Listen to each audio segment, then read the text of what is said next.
ముఖ్యమంత్రి చంద్రబాబుకి ఉప ముఖ్యమంత్రి పవన్ కళ్యాణ్ కి మధ్యన కోల్డ్ వార్ జరుగుతోంది. మరి వీళ్ళిద్దరికి ఈ మధ్య పొసగడం లేదు. ముఖ్యంగా పవన్ కళ్యాణ్ ని టీడీపీ కీలుబొమ్మలా చూడడం ఈ రోజున జనసేన వర్గాల్లో కూడా తీవ్ర అసంతృప్తికి దారితీస్తా ఉంది. మరి 15 ఏళ్లు కలిసి ఉంటాం, కలిసి ప్రయాణిస్తాం అంటూ చెప్పిన పవన్ కళ్యాణే ఈ రోజున టీడీపీ తోటి తెగదెంపులు చేసుకునే స్థాయిలో అసంతృప్తికి వెళ్ళిపోయారు అంటూ సాక్షిలో వచ్చినటువంటి కథనం ప్రస్తుతం ఏపీ రాజకీయ వర్గాల్లో కూడా హాట్ టాపిక్ గా మారింది. మరి నిజంగా క్షేత్రస్థాయిలో పవన్ కళ్యాణ్ కి చంద్రబాబుకి మధ్యన గ్యాప్ పెరుగుతుందా, లేదు అంటే గనక రాజకీయ దుమారం రేపడానికి మరి వైసీపీ ప్లాన్ ఆఫ్ యాక్షన్ గానే సాక్షిలో ఇలాంటి కథనాలు వాళ్ళు వండివారుస్తా ఉన్నారా? ఇవే అంశాలు మనతో విశ్లేషించేందుకు ప్రముఖ రాజకీయ విశ్లేషకులు అడిసిమల్ శ్రీనివాసరావు గారు ఉన్నారు. సార్ నమస్తే. నమస్కారం అండి. సార్, ముఖ్యంగా పవన్ కళ్యాణ్ గారు అనేక సందర్భాల్లో చెప్పారు రాష్ట్ర అభివృద్ధి కోసం 15 ఏళ్ల పాటు ఈ కూటమి ఇలాగే కొనసాగాలి అని. ఇంకోవైపున సీఎం అనేటువంటి అంశంలో జనసేన శ్రేణుల్లో కూడా ఉప ముఖ్యమంత్రిగా ఆయన ఉండడం, ఆయన సీఎం కావాలి అనేటువంటి ఆశలు ఉన్నా కూడా ఆయన చెప్పారు రాష్ట్రం ముఖ్యం, నాకు ముందు పదవులు కాదు, అందుకోసం కాదు నేను రాజకీయాల్లోకి వచ్చింది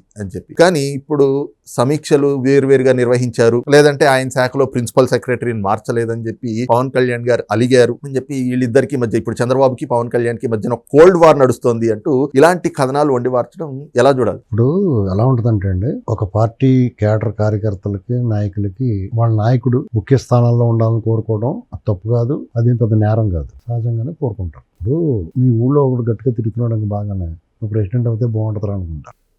అలాగే ఏదైనా పార్టీలో ఉండి గట్టిగా మంచి పేరు వచ్చేటట్టు కేవలంగా నువ్వు ఎమ్మెల్యే అయితే బాగుంటుంది అనమాట. ఎమ్మెల్యేగా సుదీర్ఘంగా పనిచేద్దాం, నువ్వు మంత్రి అయితే బాగుంటాయి అనుకుంటారు. ఇలాగా సహజం అది. దానికి సమాధానం పవన్ కళ్యాణ్ గారు చెప్పాడు. వాళ్ళ కేడర్ ఏం కోరుకుంటున్నారో దానికి సమాధానం వేరే పార్టీ వాళ్ళు చెప్పకూడదు, పవన్ కళ్యాణ్ గారికి చెప్పాలి, ఆయన చెప్పాడు. ఇక టీడీపీ, జనసేన, బీజేపీ కూటమికి ప్రజలు 5 ఏళ్లు మ్యాండేట్ ఇచ్చారు. పవన్ కళ్యాణ్ గారు ఒక అడుగు ముందుకేసి మాకు 5 ఏళ్ళు చాలదు, మేము 10 ఏళ్ళు కలిసి ఉంటాం, 5 ఏళ్ళు ప్రజలు ఇచ్చిన మ్యాండేట్ వరకే కాదు 10 ఏళ్ళు కలిసి ఉంటాం అని ముందుగా చెప్పాడు. తర్వాత 10 ఏళ్ళు చాలదు 15 ఏళ్ళు కలిసి ఉంటాం అన్నాడు.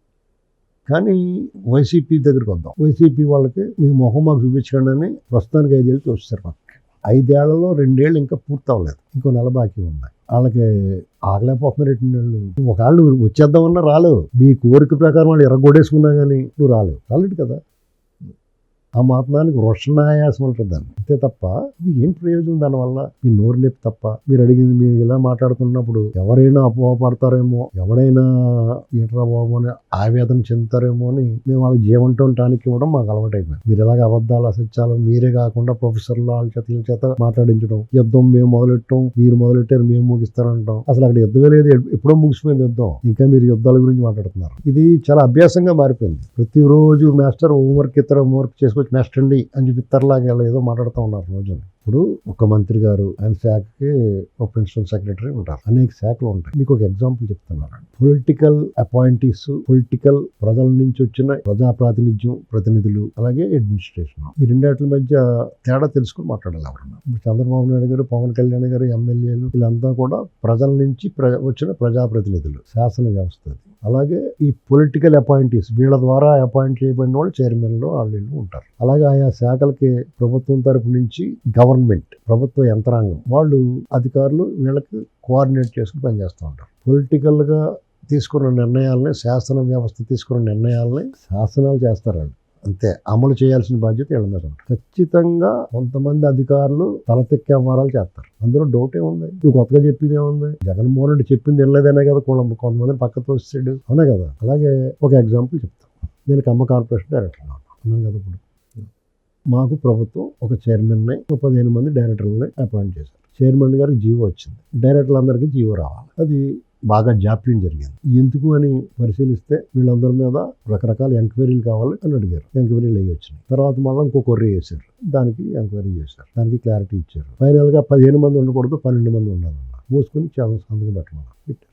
మరి జాప్యం జరిగింది కదా. అలాగని చెప్పేసి చంద్రబాబు నాయుడు గారి మాట అధికారులు వినలేదంటే వాళ్ళకున్న విచక్షణ అధికారాన్ని వాళ్ళు ఉపయోగించుకుంటారు. అక్కడ ఏ స్థాయిలో ఉన్నవాడైనా సరే ప్రతి వాళ్ళకి పిలకలు ఉంటాయి, ఆ పిలకలు అప్పుడప్పుడు టచ్ అవుతూ ఉంటాయి. ఎందుకంటే వాళ్ళు ఉనికిని నిరూపించుకుంటారు. లేదంటే జీ హుజూర్ అంటే జగన్మోహన్ రెడ్డి బ్యాచ్ లా జైల్లో పోవాలి, అర్థమైందండి. అందులో కొంతమంది మూర్ఖంగా వ్యవహరిస్తారు. ఇందులో మళ్ళీ రాగద్వేషాలు ఉంటాయి. ఓ పార్టీ ఇష్టం లేకపోవడం, ఈ పార్టీ ఉంటే తింటాంగా ఉండదని, జగన్ ఉంటే తినేయచ్చని, ఇలా రకరకాలు. అసలు చంద్రబాబు నాయుడు గారి అయ్యాలో అధికారులు తిరిగే ఉండదు, అయినా సరే మాకు ఇబ్బంది పెట్టారు కదా, పెట్టలేదు. అయినా సరే మేము చాలా ఓపికగా మా పని మేము పూర్తి చేసుకున్నాం. అలాగే వాళ్ళ మీద ద్వేషించాల్సిన పని లేదు. వాళ్ళు కూడా మమ్మల్ని ఏం అనలేరు. శృతి పెంచితే ఇలా మీడియం ముఖంగా మాట్లాడుకోవాలి అలాంటి వాళ్ళు ఏటో. అలాగే పవన్ కళ్యాణ్ గారి శాఖలో కూడా వాళ్ళు చెప్పిందంత అబద్ధం. ఎవరైనా ఈయన చెప్పింది ఈయన ఆదేశాలు పాటించకపోతే కలెక్టర్లని, ఎస్పీని, డిఎస్పీని అందరినీ మార్చలేదా? ఒక్కొక్కసారి అప్పటికప్పుడు తక్షణం మార్చడం ఉండదు, ప్రజల్లో తేడా వస్తుందేమో అని. అలాగే చంద్రబాబు నాయుడు గారు అయినా సరే ఇమ్మీడియట్ గా వాళ్ళకి శిక్ష వేయడం, వాళ్ళకి చెప్పి చూస్తాడు. వినకపోతే ఫైనల్ ఇప్పుడు నేను ఏం చెప్పాను, 2 సార్లు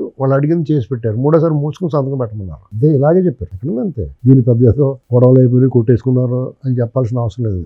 నాదే ఎగ్జాంపుల్ చెప్పింది. కాబట్టి పవన్ కళ్యాణ్ గారు నిజంగా ఆయన కోరుకుంటే చంద్రబాబు నాయుడు గారు ఏమైనా చేస్తాడు. దాంట్లో తిరగలేదు. వాళ్ళు జిగురి పెట్టుకుని అంటించుకున్నారా బాబు, మీరు ట్రై చేయకుండా మీ చేతులు నొప్పి పడతాయని చెప్తున్నాం మనం.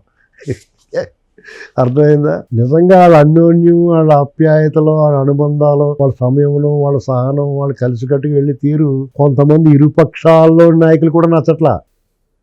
వాళ్ళ క్యాడర్ కూడా నచ్చట్లేదు నిజంగా. అంటే ఇది ఇప్పుడు ఒక ఇద్దరు కలిసి ఉంటే చూడలేని వాళ్ళు ఉంటారు కదా కొంతమంది, ఈ సొంత మనుషుల్లో కూడా చూడలేరు కదా, అది కూడా ఉంటుంది. ఇక ఒక అధికారి చెప్పిన మాట వినకపోవటమా, పవన్ కళ్యాణ్ గారితో కలిసి పని చేస్తే పరవశించిపోతూ ఉంటారు వాళ్ళు. ఇప్పుడు నిన్న ఒక FDC ఫిల్మ్ డివిజన్ కార్పొరేషన్ ప్రమాణ స్వీకారానికి వెళ్ళింది నిన్న. అక్కడ దాని MD ఒక IAS ఆఫీసర్ విశ్వనాథ్ అని అది ఉన్నాడు, కుర్రాడు, చిన్న కుర్రాడు, 30 ఏళ్ళు 32 ఏళ్ళు ఉంటాయి, ఇంకా తక్కువ ఉంటాయేమో కూడా. అసలు మేము సినిమాలో చూసి మేము ఫ్యాన్ బాయ్ అని పరవశించిపోతున్నాడు అతను. అంటే సుమన్ గారు, బాలకృష్ణ గారు, ఇంకా ఝాన్సీ ఇలాంటి కొంచెం పాపులర్, స్క్రీన్ మీద పాపులర్ వాళ్ళు ఉంటారు. బాలకృష్ణ గారు అయితే పెద్ద యాక్టర్ కదా, సూపర్ స్టార్ కదా ఆయన. ఇవన్నీ చూసి ఆ కుర్రాడు సంబరంగా ఉన్నాడు.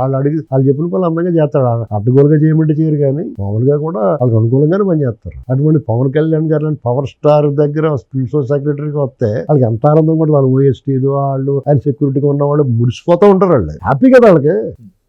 మీరు వేరే రకం కారణాలు ఏమో ఎత్తుక్కోండి ఏమో ఉంటే ఇటువంటి దాంట్లో మీరు అబాస్ ఫాలో అవుతారు. వీళ్ళిద్దరు సమీక్షలకు వెళ్ళలేదు. సమీక్షలకు వెళ్ళకపోవడం కారణం అంతకుముందు సమీక్షలు, కానీ హెల్త్ బాగలేదు. ఆయన రాయమండ్రి పర్యటనలో ఉన్నాడు. తర్వాత శనివారంలో ఆదివారం వరుసగా 3 రోజులు. దానికి దీనికి లింక్ పెడుతుండే. పర్యటనలో ఉన్నాడు, ఎలా వెళ్తారు సమీక్షకి? పైగా ఆయనకి చంద్రబాబు నాయుడు గారు పూర్తి భరోసా, నమ్మకం. పైగా అంత సేపు కూర్చోలేడం కూడా ఉన్నాయి. దాని బాబోయ్ మీరే చూడండి బాబు అనొచ్చు.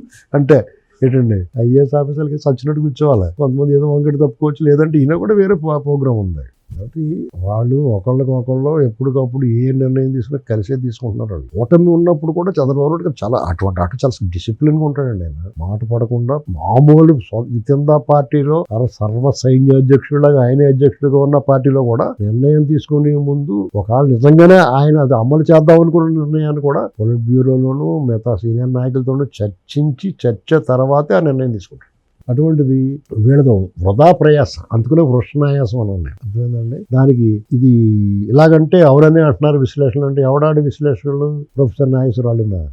వాళ్ళు అలాగే అంటారు. వాళ్ళు అలాగంటేనే దానికి వ్యతిరేకమైన ఆలోచిస్తాం. వాళ్ళు బొమ్మ అన్నారనుకో ఇది బొరిసరా అనుకుంటాం. వాళ్ళు బొరిస అన్నారనుకో అయితే ఇది బొమ్మరా బాబు అనుకుంటాం. ఎందుకు అనుకుంటాం అంటే అలాగా Y0 175 అన్నప్పుడు సర్వేల గురించి అతను మాట్లాడాడు, ఆ పర్సంటేజ్ గురించి మాట్లాడాడు.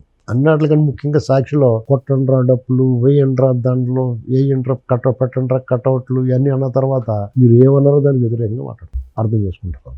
అదే మేము మాట్లాడితే నమ్మొచ్చు మీరు. ఎందుకంటే జగన్ మట్టానికి పోతాడో, సంకరాకి పోతున్నాడో, అడ్రస్ లేకుండా పోతున్నాడో అని చెప్పండి. సింగిల్ డిజిట్కే పరిమితం అవుతాడు. కావాలంటే 2-3 గంటల పాటు స్కోర్ బోర్డు మీద 9 కనపడి ఉంటుంది, మీకు కనపడదు లేదా? కాబట్టి మీరు ఎవరు నమ్మాలో ఎవరు నమ్మకూడదో పబ్లిక్ తెలుసుకోవచ్చు. మాకు ఏమీ మొగం ఉండదు. నా విషయం కూడా చెప్పాను కదండి, ఏం జరిగిందో. మేమేం ఆవేశపడలేదు. ఎక్కడ పోతారో, ఎవరి కోసం ఇస్తారో, సరే 2 నెలలు లేట్ అవుతే ఏమైపోద్ది, వెళ్ళిపోయినట్టు కూర్చుండిపోలా, అంటించేసుకుని ఏదైనా ఆ కూర్చొని కూర్చుంటే ఏమన్నా అంటుకుపోద్దాం మనకి. ఒకవేళ కుర్చీలో కూర్చోపోయినంత మాత్రం మాకేం సాగదా? పవన్ కళ్యాణ్ గారికి సాగదా, చంద్రబాబు గారికి సాగదా? అధికారంలోకి వచ్చిన తర్వాత ఎవరన్నా కొంచెం ఓవర్ యాక్షన్ చేసినాడు ఆడ బొమ్మ బయటకు వస్తాడు, తర్వాత ఎప్పుడో చూసి తప్పని టికెట్ వస్తారు. అర్థమైందండి?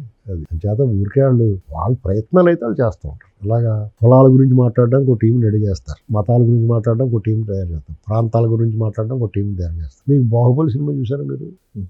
అందులో ఒక అతను అంగవైకల్యం ఉన్న వాళ్ళ నాన్న మాట్లాడుతున్నప్పుడు ఆపుతూ ఉంటాడు, ఎవరో బళ్ళాల దేవుడు. తర్వాత వదిలేస్తాడు మాట్లాడుకోవాలి. అలాగనమాట వీళ్ళు ఏదైనా విషయం వచ్చిందనుకో, పొలాల గురించి ఏదైనా ఊళ్ళో ఇద్దరు కొట్టుకున్నారనుకో, వాళ్ళిద్దరికి పొలాలు చూసుకుంటారు. చూసుకుని తగాలమని ఒకడు వెళ్తాడు, ఎల్లవయ్య బాబు అని. వాడు వెళ్ళిపోయి కొట్టేస్తున్నారు మమ్మల్ని, కొట్టేస్తున్నారు బాబు అని. మతాల గురించి అయితే ఆడు దారి ఎప్పుడు మేడ దూకి చచ్చిపోయినా కానీ తోచారని చెప్తారు. ఇదనమాట ప్రచారం. తర్వాత ఆయన నిజం తేలిన తర్వాత కుయ్యమని తోక ముడుచుకుని పక్కకెళ్తారు.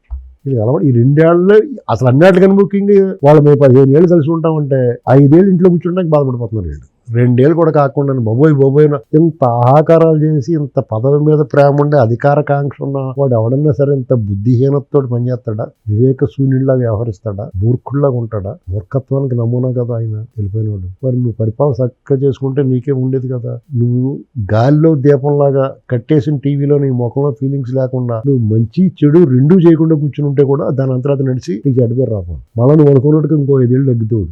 ఎందుకంటే జనాలు అమాయకులు కాబట్టి. ఏమంటే మౌనంగా ఉన్న వాళ్ళ మేధావులు మౌనంగా ఉంటారంటారు. మౌనంగా ఉన్న వాళ్ళ మేధావులు కాదు, కానీ జనాలకు అలా కాదు కదా. మౌనం ఇది మాట్లాడలేదు బాబు, చాలా పెద్ద తెలుగులోనే మోకుంటారు. నువ్వు క్రియాశీలతతో కూర్చున్నా కానీ జరిగినంతా నువ్వే చేస్తున్నావు అనుకుంటారు. మంచి చేయకపోయినా ఆన్ చేయకుండా ఉంటే సరిపోయేది. కనీసం అది కూడా తెలియని వాళ్ళవి. సరే ప్రజలు తోస్తారు ఒక 5 ఏళ్ళు, ప్రజల కోసం మాట్లాడతాం ఇప్పుడన్నా సరే, ప్రజలకు మేలు జరిగి అంతేగాని వాళ్ళు జుట్లు పట్టుకున్నారో, కొళాయిగాడ బిందెలతో కొట్టుకున్నారో, ఎంతసేపు ఈగోలేనా జనాలకి చిరాకు వస్తుంది. ఏదైనా ఒక విషయం మీద మాట్లాడాలి. అసలు అది కూడా తెలకుండా మీరు రాజకీయాల్లోకి ఎలా ఉన్నారో, రేపు అధికారంలోకి వస్తే ఏం చేస్తారో తెలియక తీసుకొచ్చారు. అధికారంలోకి వచ్చిన తర్వాత ఏం చేశారో చూసిన తర్వాత ఇంకా ఎలాంటి పనికిమాలిన పంచాయతీల గురించి మాట్లాడే మిమ్మల్ని ఎందుకు ఎంచుకుంటారు ఎవడన్నా? ఆ మాత్రం కామన్ సెన్స్ లేకుండా మీ దగ్గర సలహాదారుల కింద చేరి డబ్బులు దొబ్బేసాడు బతుకుతున్నారు తప్ప, ప్రజల సొమ్ము రక్తం పీల్చేస్తున్నారు తప్ప మీరు ఏమాత్రం ఉపయోగం. మీరు పెట్టుకున్న సలహాదారులు మీకు ఉపయోగపడతలేదు, ప్రజలను మిమ్మల్ని నమ్ముకున్న నాయకులు కూడా మీరు ఉపయోగపడతలేదు. వాళ్ళని కూడా మీతో పాటు ఉంచుతున్నారు.